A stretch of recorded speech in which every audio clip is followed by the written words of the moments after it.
The war in Eastern Democratic Republic of Congo is ongoing. Goma is on the verge of being captured by the M23 rebels.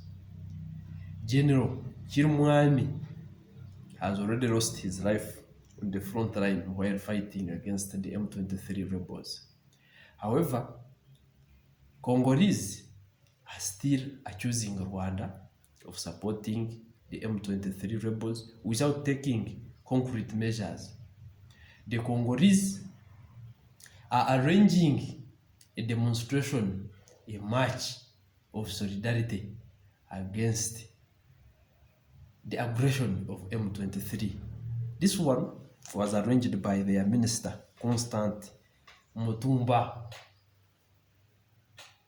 and also one of their ministers, Patrick Muyaya, has been moving around making noise, calling upon the international community to levy sanctions against Rwanda for what they claim is the support to the M23 rebels.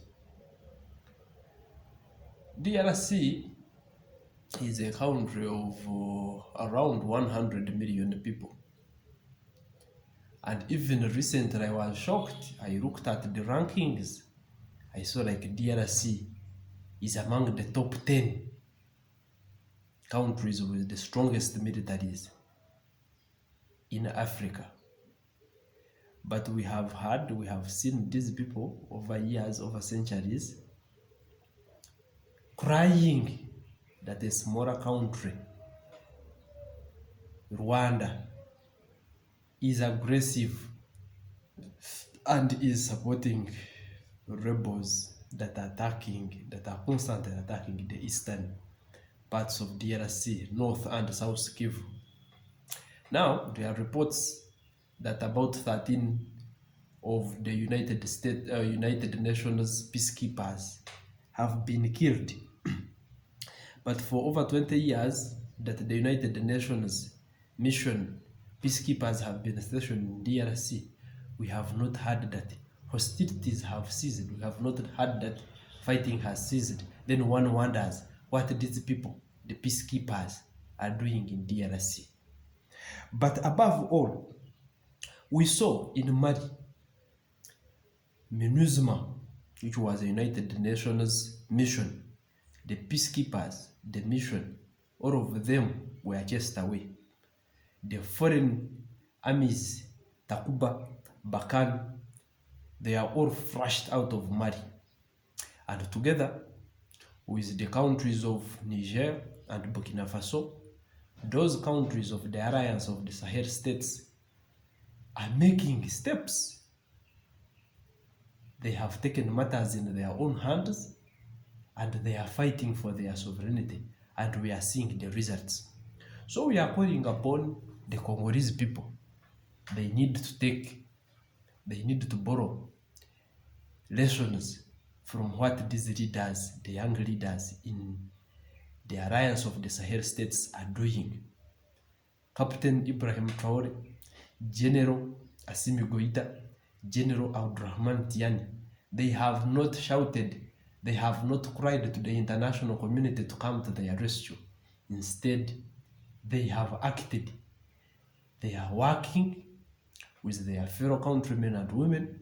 They are working with their own resources to make sure that they take charge of the affairs of their country. But the Congolese instead, they have been crying to the international community. They have cried to the United Nations. The United Nations mission has been there for over 20 years now. But every year there is fighting. Every year there are conflicts in the east of DRC, and every year there are refugees coming from DRC, flooding other countries, flooding especially Uganda. Even here in Nakivale refugee settlement, I've seen new settlements being erected, meaning that new refugees have come. But instead of these Congolese learning a lesson from others, looking at examples of other young men and women of the African continent that have stood firm and have taken matters in their own hands and are fighting tooth and nail to make sure that they are sovereign and independent. They are still thinking that the international community, that when there are sanctions announced, or there are sanctions against Rwanda, like that will cease the conflict, that will cease the hostilities and the war in the eastern DRC. Instead, these people need to wake up. They need to wake up and fight, even chase away the United Nations. But I don't know. I wonder why these DRC leaders, their president Tshisekedi, their army, what they are waiting for. Are they waiting for these rebels to first reach Kinshasa so that they wake up and get out of this illusion of thinking like the United Nations, the international community is what is going to solve their problems? Democratic Republic of Congo has got a lot of resources. Democratic Republic of Congo does not belong to the international community.